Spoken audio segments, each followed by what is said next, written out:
До старта всемирных студенческих игр в Казани осталось 6 дней. Накануне в городе торжественно открыли деревню Универсиады.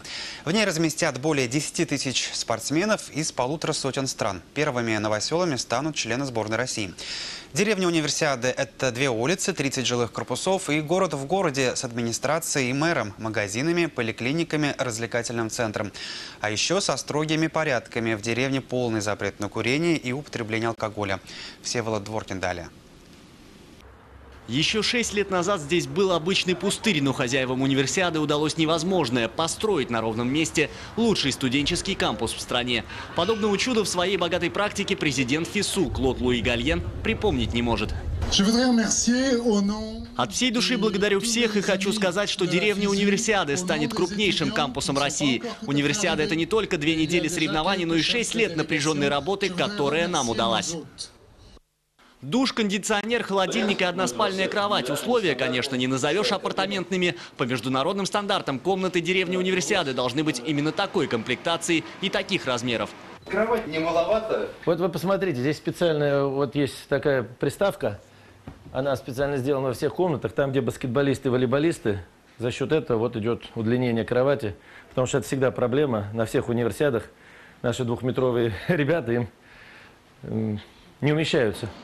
Первые делегаты из Германии, Канады, Великобритании, Новой Зеландии и России, по сути, выполняют миссию инспекторов. Они должны проверить готовность не только спортивных объектов, но и всех сервисов в деревне. Тренажерных залов, ателье по ремонту спортивной одежды и даже салона красоты. У спортсменов просто не будет времени искать все это в городе. Я вот когда был на универсиаде Фукуоки в Японии, у нас просто по 20 человек, 25 человек в одной комнате жили.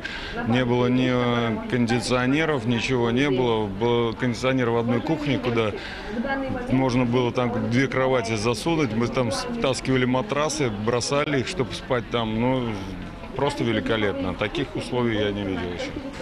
Электрокары здесь в качестве общественного транспорта по деревне передвигаются с интервалом в 1 минуту, набирая скорость не выше 40 км в час. Одна из главных остановок – центральный ресторан. Во время игр здесь будет готовить до 50 тысяч порций ежедневно. Рацион и меню тщательно контролирует Международный спортивный комитет.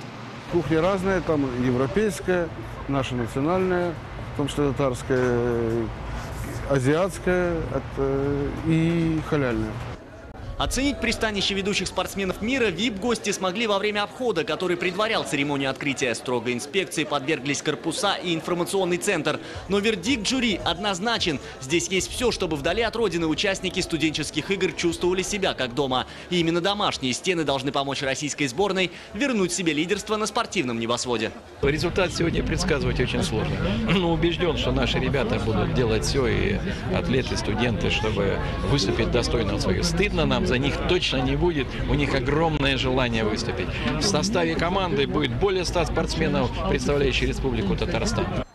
53 гектара, площадь, сопоставимая с 60 футбольными полями, уместили в себя 28 жилых корпусов, расположенных на 2 улицах. Казань не словом, а делом доказала правильность выбора места проведения студенческих игр, развеяв даже малейшие сомнения у чиновников из ФИСУ. Это особо отметил президент Татарстана Рустам Минниханов во время церемонии открытия деревни Универсиады. Всегда надо помнить историю. Если мы забудем историю, значит, у нас нет будущего. Эта победа нам далась непросто. Первый раз мы проиграли. И, конечно же, я хочу поблагодарить нашего первого президента Митимира Шаймиева, который, когда мы проиграли, он поддержал нас, он сказал, так быстро победа не бывает. И вот победа пришла к нам. Не исключено, что перед отъездом проживающий пополнит и без того богатую коллекцию музея Универсиады. Он начал свою работу накануне. Главная гордость экспозиции – экспонаты 1959 года, времен первых соревнований в Турине. Аккредитационные карты и билет на состязание по сей день доступны взору летописцам и любителям спорта. Свой вклад внесли и современники. Например, Александр Фурасьев отдал на временное хранение 2 золотые медали с предыдущих студенческих игр. Сможет ли казанский стрелок пополнить коллекцию личных и копилку российских наград? И кто еще передаст музею драгметалл, узнаем уже совсем скоро. Мировой праздник студенческого спорта «Универсиада» продлится с 6 по 17 июля. Всеволод Дворкин, Станислав Назаров, Алексей Уразайкин, Айрат Каюмов, Вести, Татарстан.